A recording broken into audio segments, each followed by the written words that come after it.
Well, I did the goal, the 39 3 Heartland Challenge, and what I learned after running Rock the Parkway, Olathe, Garmin, in the Land of Oz, and Hospital Hill in Kansas City. So if you're wanting to know what I learned from running these 3 half marathons in 5 weeks, please continue, because I gained a lot of insight that I didn't think I was going to learn when I signed up for it.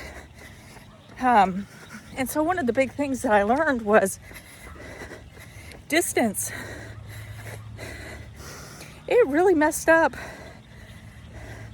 my whole entire spring kind of training. And I shouldn't say messed up, but it did in a way. Like, I'm used to running one spring race, being done with it, and then moving on.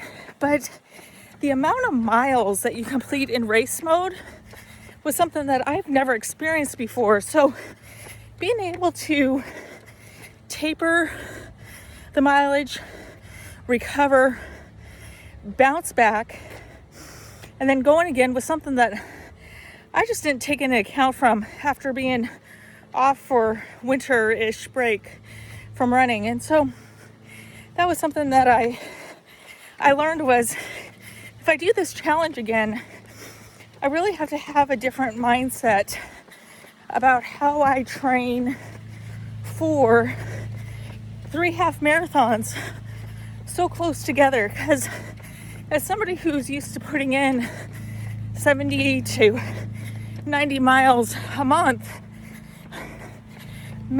April and May were 50 some mileage months for training. And so that just really was different for me.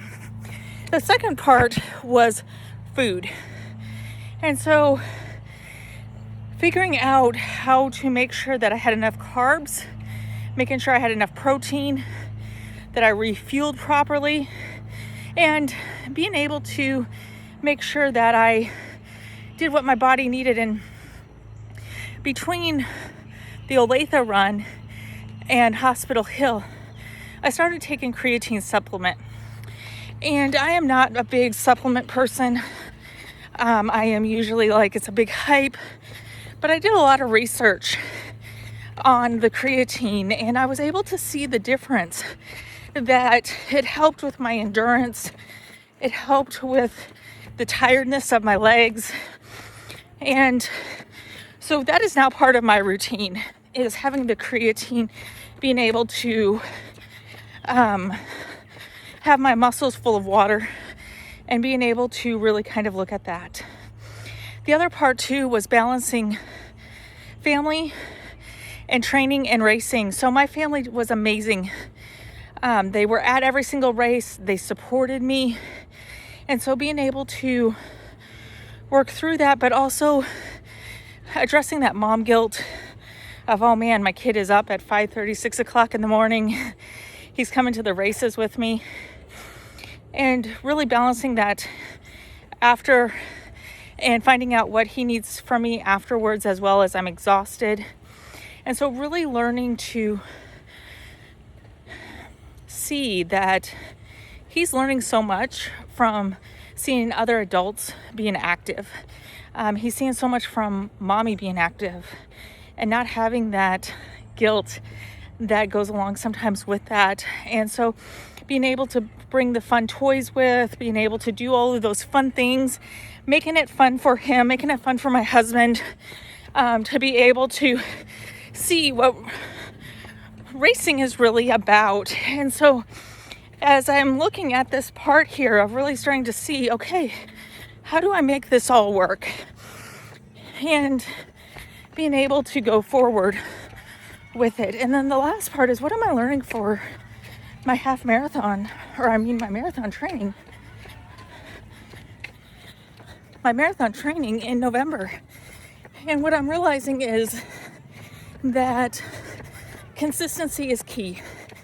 Whether it's, you can do the fast runs, the slow runs, figuring out that, building that endurance. So between now and when I start the official training plan, I'm working on getting used to running in the heat, fueling, so practicing the protein, the creatine, water, being able to really kind of focus in on those pieces and really focusing in on quality time with my family, so that when I am gone for an hour or however long the run is, I don't have this guilt as much, because I know I've spent quality time, and I'm a firm believer in quality over quantity.